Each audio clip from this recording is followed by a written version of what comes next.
Hi and welcome to yet another episode of the Leadership Enigma. Please like and subscribe. We have now over 250 videos, I can't believe I've been saying that, on the YouTube channel.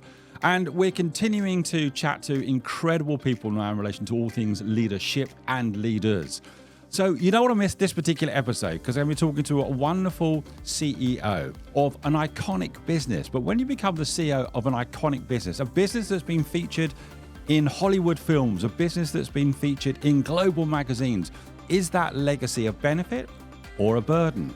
When you come in and you take on the role of CEO and then you hit with a pandemic, you probably learn a few things as well. So this is a wonderful episode where we ask a CEO to just reflect. Come back to me just after this break.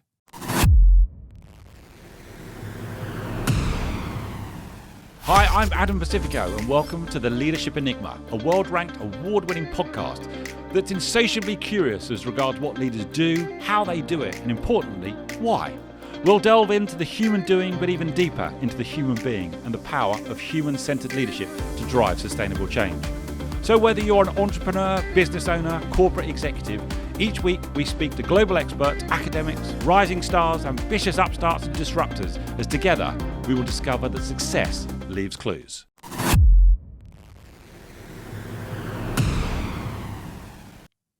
Angela, it's a huge warm welcome to the Leadership Enigma. How are you? Thank you very much. I really do well. And thank you for inviting me in your community. Well, it's amazing that you're coming in now. The community is growing. We have over 200 episodes. And I'm not surprised because you have such an authentic dialogues and you bring such a diversity of perspectives. And I think this is what people value most. Well, that's very high praise. I might just stop there. It doesn't get with that. Listen, Angela, I've just given a little oblique summary there just to whet people's appetite in relation to the conversation that we're having.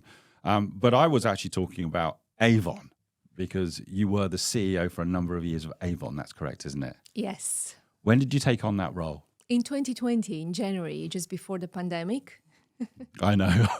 Great timing, isn't it?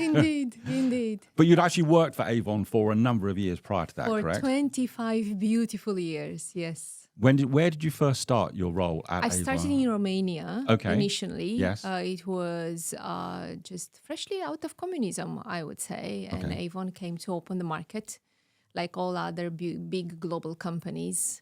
And I had the chance to join them at the grassroots when it comes to hierarchical setup of the company as an area sales manager.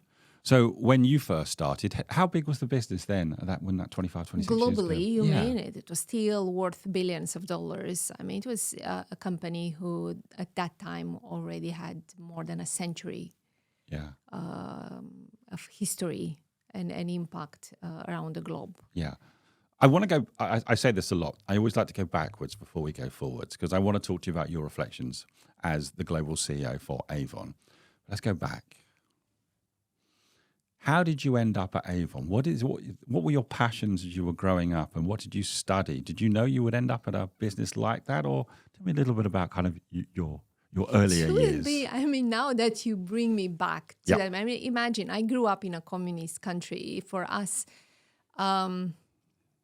the life was quite predictable, and the way we would manage our education and the what we would expect then to do was quite prescriptive. Right.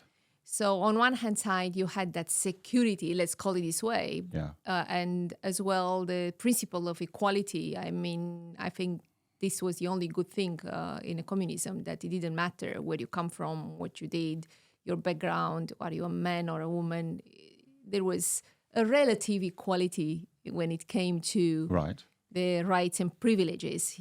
Okay, not too many privileges, but there was absolutely no right to self-expression. Zero. Therefore, nobody would dream. I mean, you would imagine, you would hear of stories, although we are quite isolated, of information coming from Western countries. Still, I would never dream. I would have never had the means and nor the courage to dream that one day I would be leading a global company. Right. And what was that like when you say there was perhaps a level playing field because of the regime, but no ability to express yourself? Because obviously in the role as a leader and a global CEO, you have to express yourself. Absolutely. I mean, what was it like for you to shift from almost one extreme to the other? I had this opportunity at an early age. I mean, I was very young when revolution happened, and then when Avon came to open the market. So I grew up and learned from them. I learned directly through experience. Right. The value of critical thinking, the value of expressing yourself, expressing your views, creating your distinct value, the value of collaboration. Yeah. Yes, the value of as well individual impact and community value. So I would say I learned by the side of Avon all these things. Yeah. What was perhaps the biggest takeaway for you, or the biggest reflection for you coming out of that regime and then having the opportunity that you had at Avon? Was there something that stuck with you that you either brought with you or in some ways you pushed away as just a reflection? I think I brought with me that sense of humility in a way, the understanding that is never about you. Right. Yeah, so there is no value in centering your activities all on yourself. Okay. Yes, there is always value in trying to find, through the network, through the co-creation, through partnerships, to always find ways to get progress in an area or another. Okay. Yes. So this is what I brought with me. And I think that there was, because we were pushed back. So from a trauma, it became at the end one of the attributes I always used in my relationship with others. What I also brought was the what to avoid. Tell me a little bit more about that. And I would say extremes. Understanding that there is no belief in this world. Yes. Business-wise, social-wise, economic-wise, that pushed to an extreme would benefit anyone. You always have to be quite agnostic about things. Okay. I mean, this is what I brought. I mean, I refused throughout my entire life to be an extreme believer in anything. I treat with respect, belief of any kind. I inform myself. I'm curious to understand the roots of it. Yes. But I keep myself with a discipline into an agnostic position, always questioning what other perspectives we could get here, what other views could we have here. That's a real strength, isn't it? That ability to be curious about somebody else's perspective or belief, even if you don't agree with it. Yeah. But just in some ways to be the humble inquirer and also, help me understand, explain more, take me a little deeper. Yeah. And we live in a world, don't we, where we've got extremes all around us. I've just come back from the US and they've just been in election mode. So the world is very polarized. The world has got choices, some... Yes. I know. And you're having to lead in that environment as well, not just as a CEO, but generally. Now, help me with this. Help people understand just a little bit about Avon, because I'm sure anyone watching or listening will know iconically about Avon, but perhaps not. So just tell everyone a little bit about what Avon does and its history and legacy. I mean, imagine Avon was founded in 1886, and the business model from the very beginning was designed to enable women sharing beauty with their micro communities, initially at home, then at their work, creating a business model that would share the wealth creation with them rather than just with a set of defined shareholders. So from the very beginning, there was a blend of beauty focus, which is made it a player well recognized for its breakthrough innovation in beauty for so many years, but as well recognized for its beauty model. Yes, it was a direct selling and created from the very beginning this purpose of empowering women. And that was so many years before women even had the right to vote. You say 1886. It's a long time ago, right? Exactly. So this was a business model. And over the years, it really grew its relevance, not only through its ability with its own in-house R&D state-of-art capabilities and facilities, but as well through its business model around the world. It found its relevancy as an alternative to other channels out there, like retail and later on online. And it followed women wherever they were. Mm-hmm. And in the last decade, I would say starting 90s to 2000, Avon started to lag behind the other players, Right. somehow, losing or its own ability to keep the pace with the market. And the initial purpose was follow women where they are, make sure you are an enabler, an empowerer for them through beauty, through the business model, where women change their habits. And this is across the world as well. That is across the world. Right. It's not just in developed countries but because Avon continued to open new geographies, who provided a significant contribution to the overall revenue, somehow it weighted too much to address the radical questions. Are we still relevant?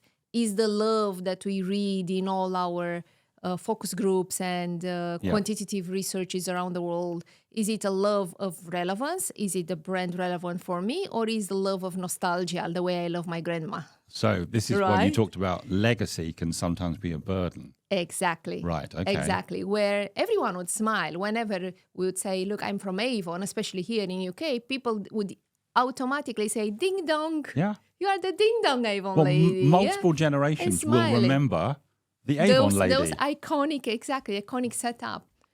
Yet, we had to come, and I growing up with the company. Yep. I went going through different roles around the world, working in Russia, Eastern Europe, Middle East, with Africa. Yes. Then as well, I had a top role of business model innovation in New York, leading the global scale, the overall business model innovation for the company.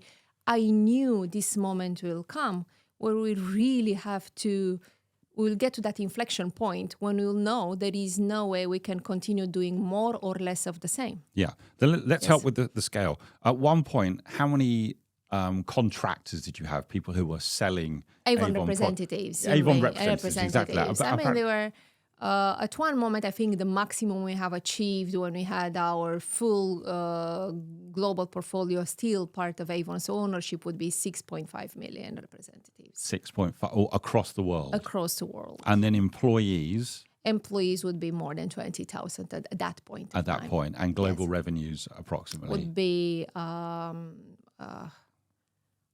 think, around... I don't remember exactly. It would be maybe $8 billion. So this is a large global iconic business. Yeah. And in many ways, it challenged business models, didn't it? Because it had, you say, over 6 million at one point. It was a social selling model, wasn't it? It was a social selling model. I mean, women would... But it was iconic. Absolutely. Women everywhere would be enabled to do something they liked, which is to talk about the products they love. Yeah. And then get a direct commission for it. We haven't been a multi-level marketing per se. I mean, we didn't create kind of a selling the dream. Yes. We are just having a straightforward value proposition for our representatives. Yep. And amazing product to be sold. Okay. Yet, we kicked the can for more than a decade on modernizing our technology. Right. Being a New York Stock Exchange quoted company under the pressure of the market to deliver quarter in, quarter out more and more value to shareholders, we kept postponing the infrastructural big investments. Yes. And as well the proper restructuring of the company. Of course, we went initially into a tactical defensive mode of cutting costs by like a haircut, which is not necessarily, it's not strategically the right thing to do. And then we went after obvious, immediate sources of profit in our P&Ls, like cutting training and development, cutting marketing. These are short-term wins, aren't they? It's a short-term wins, never work out for long-term. And of course, in the market, when we had such a formula, no more advertising, no more training and development for our representatives, no more meaningful enablers for our own associates. So when you don't have that kind of fuel for growth, then what you do, you start acting defensively, and that is tactically have an aggressive merchandising, start discounting a lot. Okay. And you start doing all these offers like buy 5 for the price of 4, buy 10 for the price of 2, whatever. So we created...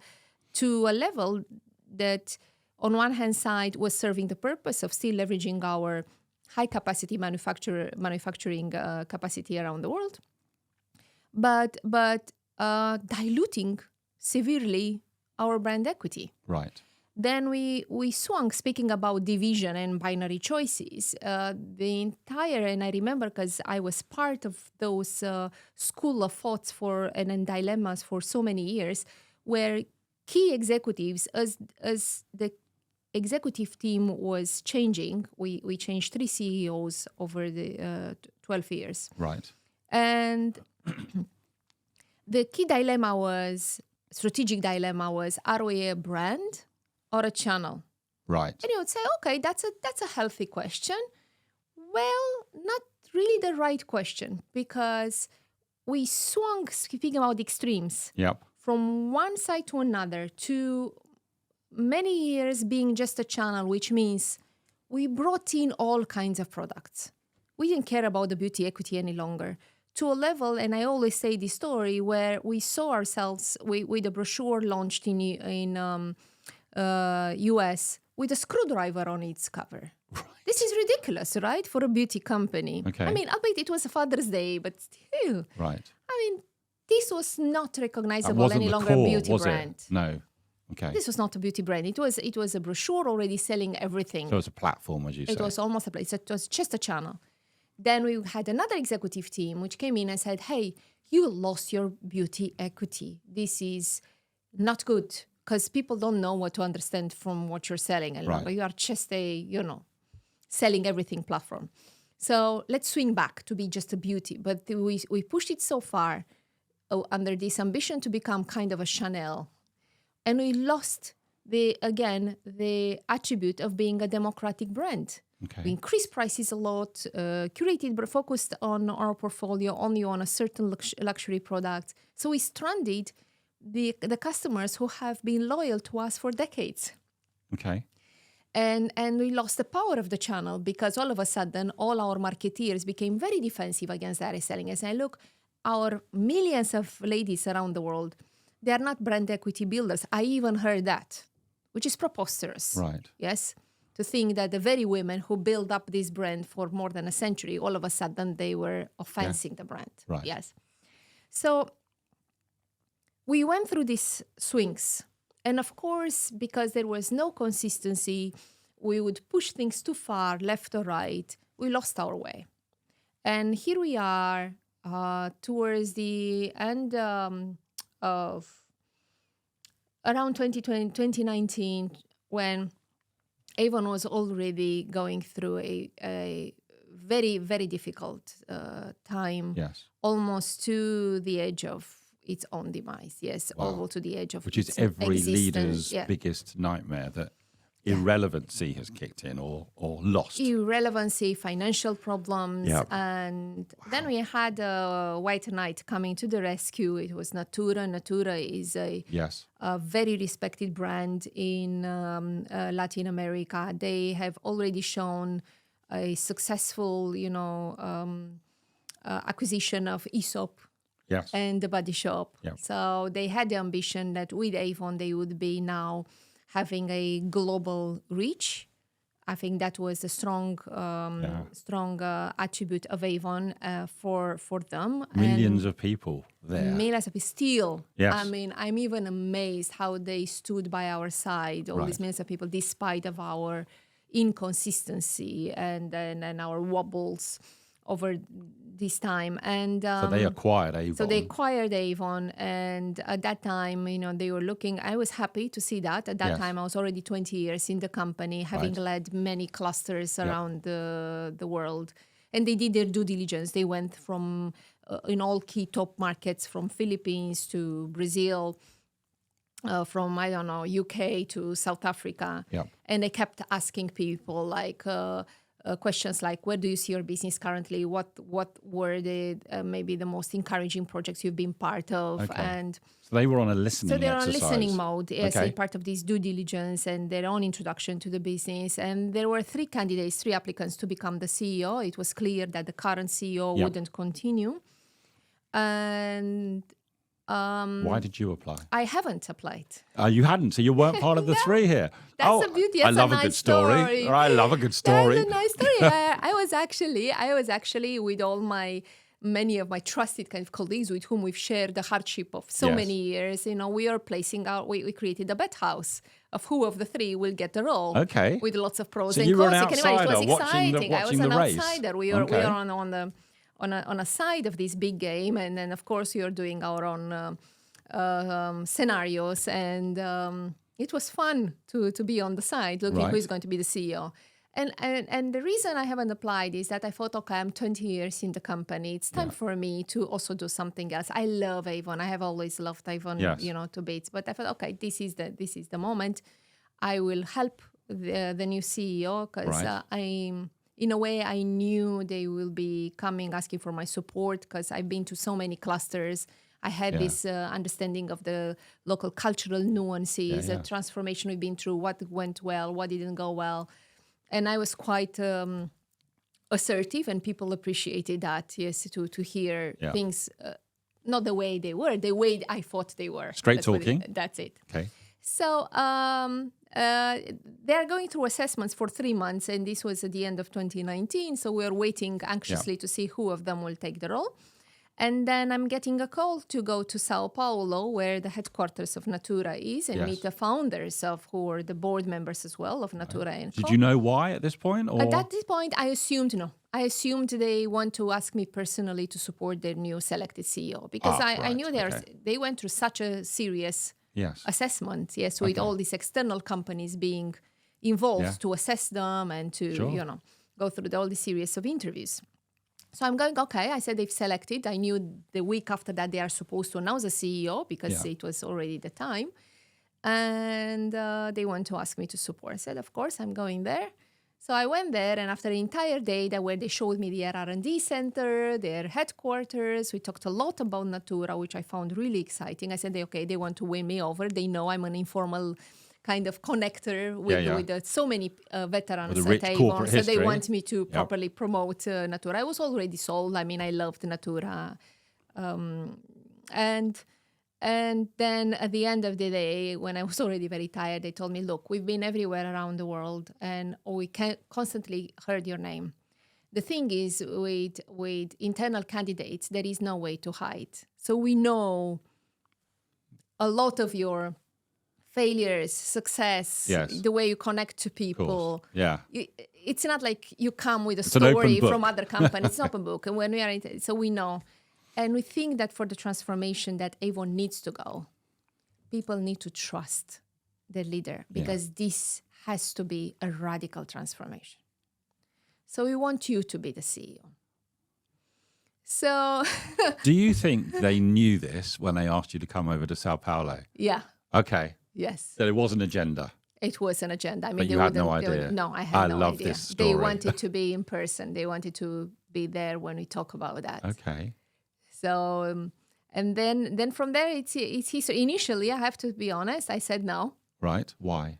Because I was not convinced at that moment in time that they understand the cost and the implications of a radical transformation. Okay. It's easy to talk. I mean, we hear politicians all day, yes? But were they going to give you the real mandate for change? A real mandate and support and enablers, because that was not one-person transformation, that we needed an army of leaders. So you said no. Did you leave having said no? Yes. Okay. You got on a plane back to... I got on a plane back saying no. I love this story. Okay. Absolutely. I said no. Okay. So and I arrived Thursday morning. I remember by day I arrived home, and then I got another call. Yes. And they said, what is that you would lose? Just let us know. What is it? I mean, this could be maybe the most meaningful transformation of Avon. And you said you loved the company. Yes. And you love your team. So they went around and they picked up my biggest motivators, like the team, what we've seen for years. Yeah. And they said, we are by your side. So we love your vision. Yes. And you'll be having the entire board by your side to do this transformation. And what did you say at that point? I said yes. I said yes. Before I haven't seen any package when I said yes. That's more about your passion for the business, isn't it? I haven't seen anything. I think. What was it that changed your mind? What was it that swung you? Was there something when you thought, I needed to hear that, and now my answer is different? Or was it cumulative? The fact that I also left them time to absorb the information I have given them in relation to the pain that transformation will inflict on all key stakeholders. Okay. And understanding that if they really want to go for it and gain back the Avon's groove and vibe and relevancy, this is an end-to-end, literally end-to-end, from R&D to supply chain footprint to the technology legacy replacement to the commercial model, complete modernization and a brand complete overhaul. So it was really picking up from Avon only the essence of it and then repackaging it in completely different At this point in time, brand. Forgive me because it's a great comment. At this point in time, what was the essence? If you had to describe the essence of Avon at this point when many things were not working and it needed radical overhauling, what was the essence? The essence, and then what still makes it unique was this, from the brand perspective, the high touch, the service that comes with the beauty. Yes. Understanding that beauty is more than just a product. Yes, it always requires confidence, and it comes many of the times through connections. Yes, through beauty advisors, a friend to advise, the human who would element. give you the confidence to wear that product. Right. And the other part was a purpose. At that time, we are a $1 billion contributor to women causes globally, which is amazing. It makes it the biggest philanthropic company in the beauty industry, and that compares with the top of the house beauty players. Okay. Yes? So we had decades, a century in the back fighting for women, which I think, again, it's the essence of what this brand, that this brand is more than, again, a beauty player. It's a movement. And I think this purpose, combined with this high touch, as brand, democratic as well, affordable beauty, it's like aspirational beauty at irresistible value, let's put it this way. I think that blend to me was the essence that had to be protected no matter what.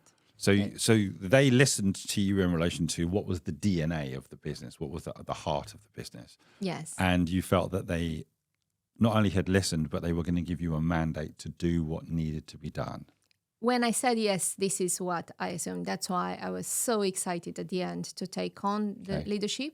Although it was funny, imagine going back to all my colleagues just a week after we were having a drink in the bar, placing our bets, of who is going to be announced next week. And I'm saying, well, this is going to be me. How did they react to that? We're going to come back to this one as well. How did they react to that initially? I mean, of course they were all, laughing at initially because they said, it's impossible that you didn't know about that. I mean, who on earth does that? And you had no idea when you got on the plane to South Africa. That's why it's such a great story. Yes. Help me understand, because I want to get on to kind of some of the reflections that you've had. So there was a big transformation and a big series of changes that were necessary. And also COVID-19 hit, which we could have all done without. When you took on the role of CEO and when you stepped down as CEO, what had changed? What were you allowed to do and what were you able to drive in that period? What were the biggest changes for you? I think the biggest change that I would call out, and I'm extremely proud of it, is that we literally changed the history of Avon by tackling the biggest taboo of all times, which is just a direct selling channel. Right. So I went back to the dilemma. My entire team was divided, remember? So something thought that we should be just a channel. The others would say, no, we are a brand. The channel is offensive. So we literally had to go out from the burden and the pain of this divisive question of what are we to why are we? Okay. So to go back and realign everyone to one thing we all believed. All the executives, all the people, they all believed, like, why are we here? Why a world would be a better place if Avon existed? Yes. What is it? And the purpose.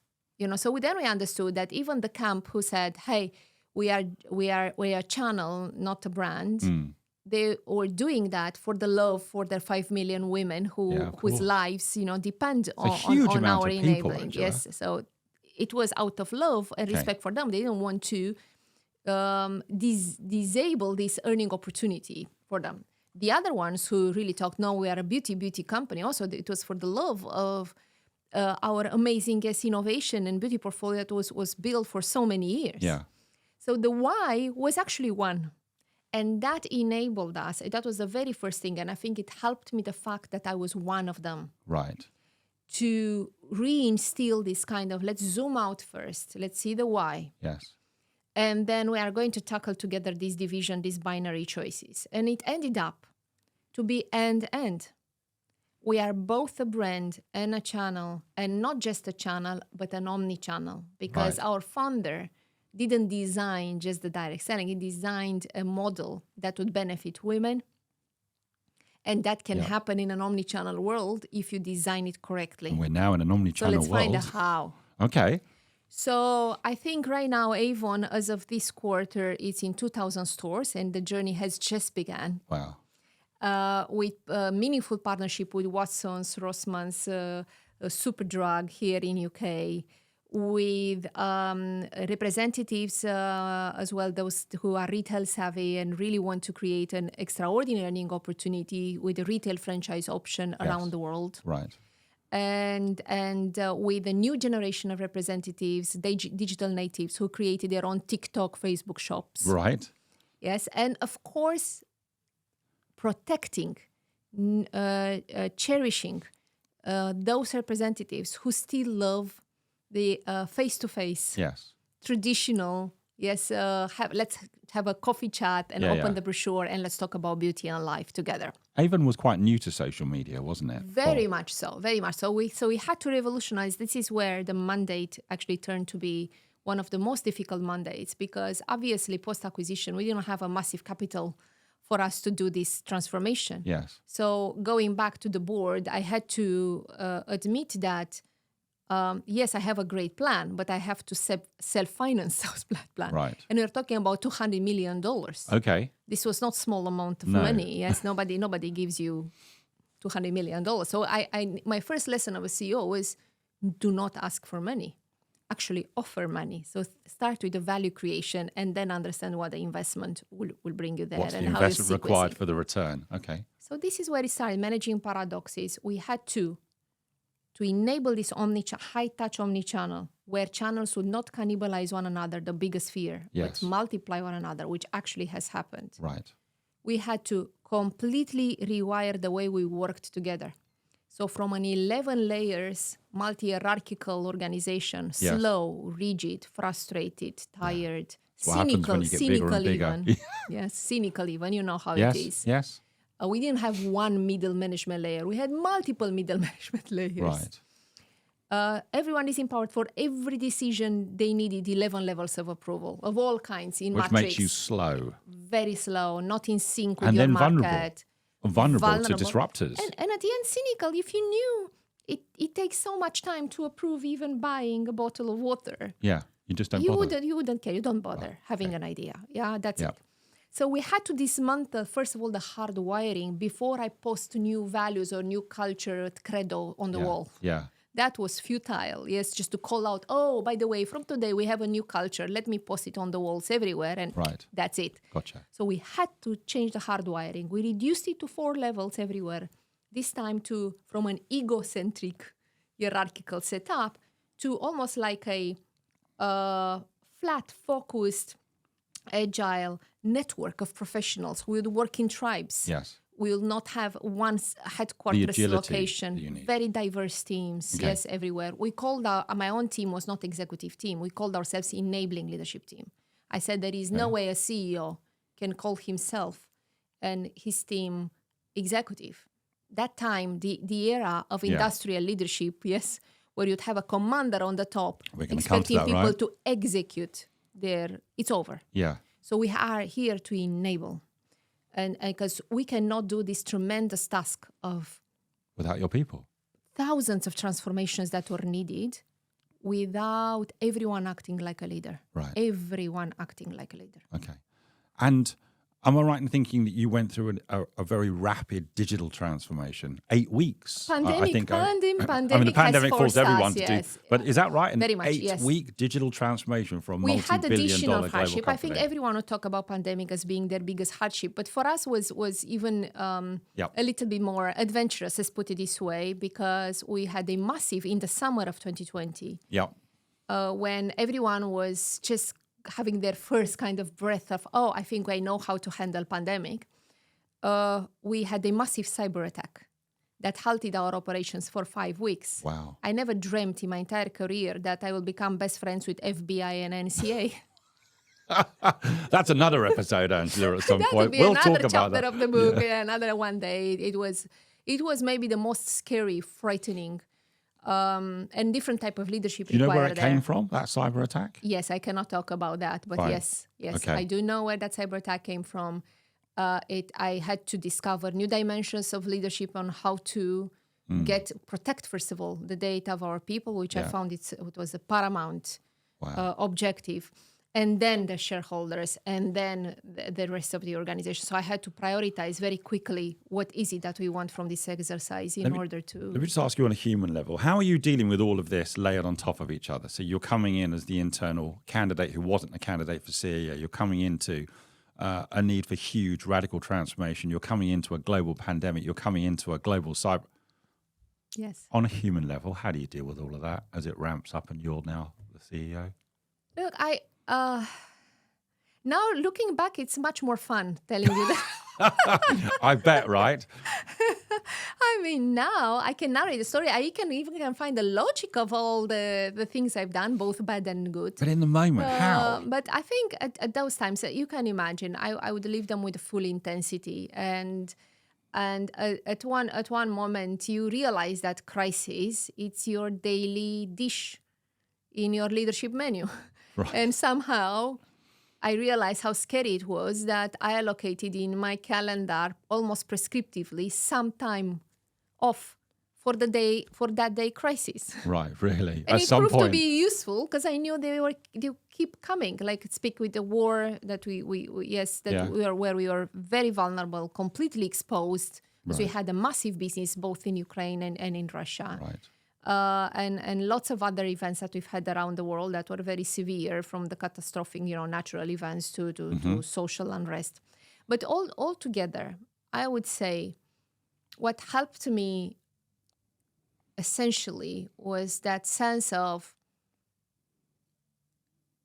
nobody dies. I don't know how to call it. The thing is that in business, we are blessed. We are not army generals on a battlefield. We are not the neurosurgeons, in a So that's perspective, surgery. isn't it? You found Exactly. perspective. I mean, there were very few situations. I have few situations when my decisions could really make the difference between life and death, but I was not alone in making those calls. Okay. But outside of it, it's business. So therefore, it's good to gain the right perspective, again, to zoom out. Yes. And rewire the priorities. And the second thing is, once you settle those butterflies in your stomach, that overpowering stress that really clouds your mind, losing the ability to think straight. So once you zoom out from that initial, confusion of what comes first, then the next question is again why. Because once you understand clearly the purpose of you and others, and on why we do whatever we do together, Yes. the rest are just conventions that you realign in the right priority with a cold or maybe rational business mind, never losing the heart of what's important, which are purpose and people. Okay. Yes, because I think this is what kept me centered in many of big crises, but I think above all, because crisis can be managed. By now, I don't think there is a crisis that can face me, although world keeps surprising us. Yeah. But being in Turkey during the terrorist year, being in Russia, I've been part very close, like meters away from 2 terrorist attacks, one in Moscow, one in Istanbul. So when you go through these personal, professional, high intensity events, somehow the sensitivity level changes. Okay. So you are able much easier to kind of distance yourself from the event and choose what's important. A lot is said about the resilience of a leader. Where's your resilience coming from? I think resilience comes from my, in a way, curiosity. Okay. Yes, curiosity. If you look at any situation, especially the new ones, when we are in an uncharted territory, and this is what these situations are bringing us, is there is no playbook for any leader in this world how to lead through pandemic, how to lead through a cyber attack, how to lead through a war crisis. There is no such thing we have in any of the real playbooks out there. But then if curiosity is still there and intellectually you feel that itch and that stimulation to try to learn the new rules, to engage everyone by your side, to not to be a lone explorer, to enthusiastically, despite the pain of the situation, to enthusiastically explore ways to create a meaningful movement forward. Because I think that's what we're all about. Yes, it's about progress. And this is what I try to do with Avon. I try to do it on a personal level. Is it painful? By all means, yes. Is it worth? Yes. I'm hearing lots of clues there in relation to, you've mentioned movement a couple of times, curiosity as a mitigating factor as well. And I know that we've chatted before, and you sent me some thoughts in relation to 5 key reflections. And I think a number of them come out, but I'm going to give them names, and I'd love to just get your thoughts on this as well. You've already talked about this as well, but your first reflection was a new type of leadership is required. Tell us what you mean by that particular reflection. The world is changing dramatically. Yes, so it's.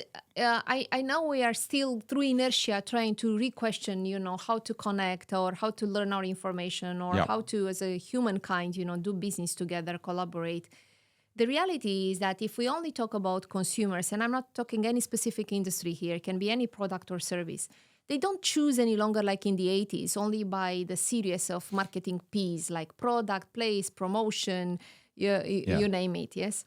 They are already very consciously allocate a very different responsibility to the companies they are buying their service or product from. They are expecting, first of all, a relationship, an instant gratification. They want to feel they bought something useful to them. Yes, they want to self-express with that purchase. Second, it's about as well responsibility, and this is not just sustainability, for the company to show that somehow they protect the climate, the environment, they show the responsibility for the future, but as well for direct impact to my own community right now. Does this company really cares about my community, my kind, my country, my region, my continent, whatever? Yes. So it's all about social impact as well. And so outside of this gratification, gamification, social responsibility, it's clear that the companies are expected to be more than politicians. The companies are expected to be vocal partners to create a better environment for us all, because they have the means, they have the voice. They're here. So it's time to really act. When you say a force for good, I don't see it in a greenwashing way. I see it in a responsible, almost a mandate way. Okay. So world is changing. Well, in such a world where as well you have this turbo VUCA environment, nothing is predictable any longer, from policies to currencies to, look at the stock market. What happened with the stock market in just a week? Yes, it's so volatile. It's the least prescriptive times during our lifetime. So with such a volatility, what you need is agile people who can react in real time. No organization that is led by one commander, one leader, or a leader and his immediate team of leaders can succeed keeping the pace with such a multidimensional expectation of their customers and the pace, the speed of the market. Okay. So what you need an army of leaders. We talked about it. You need empowered network of professionals in markets, at global scale, in functions, in all aspects of the business, from the one who welcomes your people at reception and the way they create an experience, to those creating a financial, An army of allocation of leaders. resources, an army of leaders who really are versatile. They understand more than they just do every day. They understand their impact at a larger scale and act as such. Or to have an army of leaders, you can't order leaders what to do. Okay, tell me more. You can't expect them just to execute. They are leaders, right? So you need to treat them, They've got to be them empowered like leaders. and They autonomy. want to be enabled. Which even is what more you than were empowered. by They the have board, the right? innate power. Okay. So you want to enable. You want to be a connector. You want to be a multiplier. Okay. So then what you become like a pulse of energy in this network, like a node. I'm not sure if it's the right word, like a node of energy into a network, if you can just visualize it, that creates exactly those connections in between people and creates a framework that gives them the freedom and responsibility to use that freedom to act as a leader, as a mini CEO, if mini maybe is not the right word, as a CEO in their own role. In their own careers. No matter where they are on the hierarchical scale. I love that. Let me ask you from the second one, your thoughts on this. From peer to leader, because you were a peer to many people, and then suddenly the CEO. Now, a lot of people get promoted from within. How do you make that transition from peer to leader? This has been my pain my entire life, I know, by the way. you've been there I've 20 been plus promoted years, right? 11 times. So exactly. always for 11 roles from So how do you a do peer, that? I became the leader. I would say a funny story from my beginning, my very first promotion, when I went back from opening Serbia and Montenegro. I went back to my own country, to Romania, to become this time, very first time, a general manager for the country. So the very first time I came in, I went to the office of the previous leader of the country, by the way, a great believer and supporter of mine, a big dominant Serb, who would only have his way. I mean, you need to imagine. I mean, he had an extremely dominant presence. You would really feel when he enters the room. So I'm going into his office. Literally, his chair is not just like metaphorically. His chair was too big for me. So the very first thing, I had to change the chair. But then, to my surprise, I understood that the way people perceive you once you got a leadership role, they automatically place you in a box, which if you comply, it's extremely isolating. The very next decision, which I didn't do, was that all of a sudden we are having 3 floors at our headquarters, and on a 3rd floor where the general manager office was, you would have the restroom, the toilet, and that was for men, because it was easier for the previous general manager to go to his floor than to go to the next floor. So we would have alternatively, for each floor, one designated restroom. Yes, good. The very first thing my team changed in the very first day, all of a sudden, I saw that they changed the restroom size, because they assumed that now if they have a female general manager, everyone should change their habits, because now she would go to her own floor, which I found ridiculous. I had to think about it. Initially, I laughed a lot about it. Moreover, some of my ex-colleagues, those who really had a good relationship with me, they sent me a cynical kind of, congratulations, your first strategic decision as a general manager in changing the signs on a toilet was really great. Keep going, girl. Came from someone. But I understood one thing. I understood that people automatically expect you to behave in a certain way, walk in a certain way, do things in a certain way. And they're all watching. Just because they are conditioned to certain types of leadership. And it can be very tempting to go into that box, to comply with everyone's view. Their expectations. And luckily enough, I learned through some critical failures as well. Yes. Quite soon in my career, with that very first examples, a fun story that I gave you, that going into that box would be my biggest mistake. So I have to create my own pattern, yes. Okay, I love that as well. Tell me about this. So be a multiplier, not a pleaser. There's probably some link there, obviously. It is a link with this story as well. With these two. It is a link with this story as well. Tell me what you mean by that. of course, being part, being a gang with my peers at all times, we all know that. It's a Yes. normal, companies are communities. People do gossip. People do share opinions, perspectives. Humans. Is their way to share values? Is their Yeah. way? I've never been against the gossiping in with such definition, because it's the way people actually communicate who they are. Yeah. Yes, what they think about certain matters. So as long as it is not harming anyone, it's a way to understand people. So I was one of them. And all of a sudden, I'm having this position where my role is as well to assess their performance and making sure that they are properly enabled to do their job and perform at their best. And with that, I've been many times tempted to continue being one of the guys, one of the gang, and pleasing people, Yes. and losing the direction again of the why I was there. So the one way I try to tackle this challenge on how to become a multiplier and not a pleaser was to, first of all, call out very early in the process to people what I am, what I'm not, why we are in this together, what's in it for them as well, not just what's in it for us as a team. And show that being kind and sharing, the same mission together.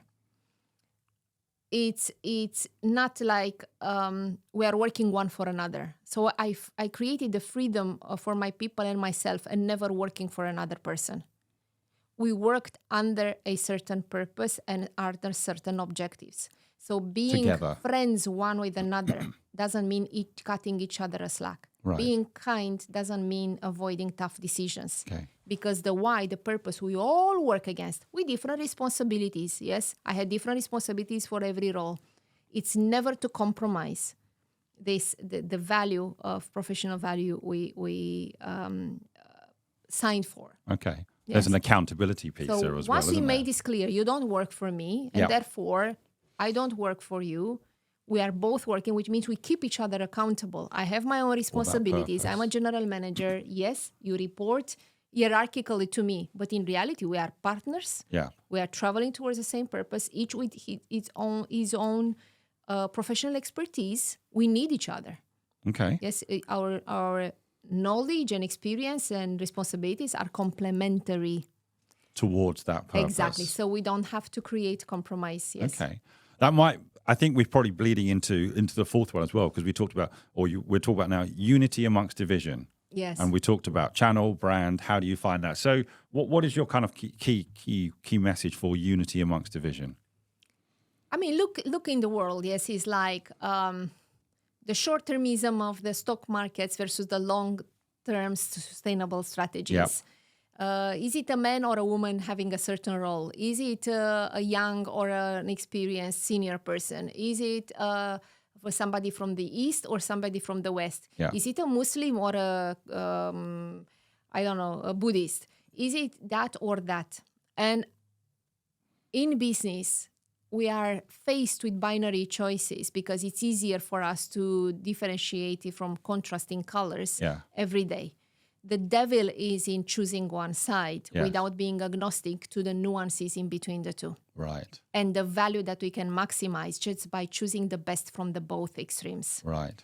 And this is what we've done. I mean, we had this division business-wise, but there was multiple others in big choices that we've made along the time in regards to the credo of the company, where we've been tempted to choose either one side or another. And at the end, we got much better value from the end-end formula. Right. Managing the paradox, understanding that is never one solution, and you have to optimize your position every day. That paradox is something that leaders are having to has to be managed. Yes, with. it doesn't have a straightforward solution. So to me, that was one of the biggest energy drivers, and that helped tremendously in this transformation at Avon. That really positioned Avon right now for a completely new journey, new chapter. Well, let me ask you about the fifth one, and that's your role or your thoughts about redefining imposter syndrome. Yes, just tell me about that.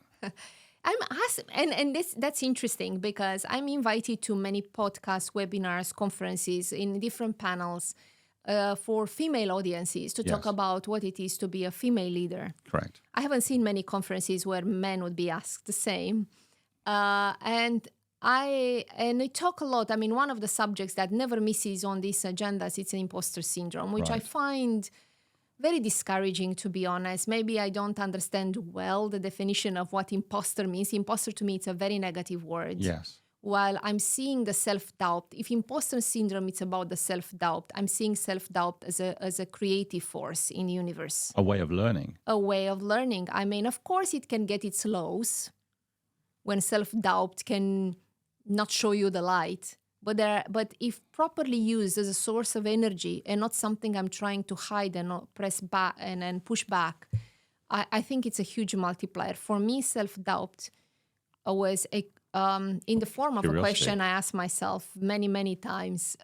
And that question is, and it's a painful one. I don't recommend it to those weak of, with a weak of heart, because it's and it can be applied everywhere, by the way, as a partner in your marriage, as a parent, as a leader in your business. It's like if people around myself could choose again nowadays, who they choose as their leader, which, by the way, is not your people who choose you as a leader, it's your bosses who choose as a leader. And many people don't understand that. Then they have to accept that choice. They have to accept that choice. So would they choose me today? And what do I do today? So I'm again their choice tomorrow. And that question can lead to very painful, sobering answers. Yeah. When you realize you cannot take as granted anything that you have done in the past. If the value you add today, the learning you keep on acquiring today is not valuable for your stakeholders today. Wow. I love that as a question for any and all leaders to reflect on and ask themselves. But as you say, there might be a difficult answer to that question. Listen, Angela, you've been an absolute superstar from coming into the studio and having this conversation. There's so much I think we could have talked about that we may have to have you back. So you'll have to come back to the wonderful studio. And we haven't talked about adventures in different markets like Saudi Arabia. I know, we talked about that before we started recording. We'll do it we'll have to do that again. Occasion. I just want to say a massive thank you for taking the time to come into the studio and be part of the Leadership Enigma. It's incredibly kind of you. And I'm looking forward to this one going live. So thank you. Thank you. Thank you very much for inviting me. A pleasure talking to you. My absolute pleasure. Thank you.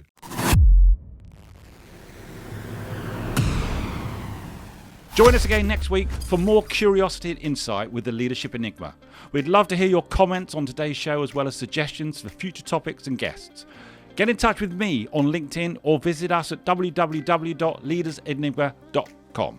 Don't forget to rate, review and subscribe on all your major podcast platforms and on our dedicated YouTube channel. Thanks again for joining the community.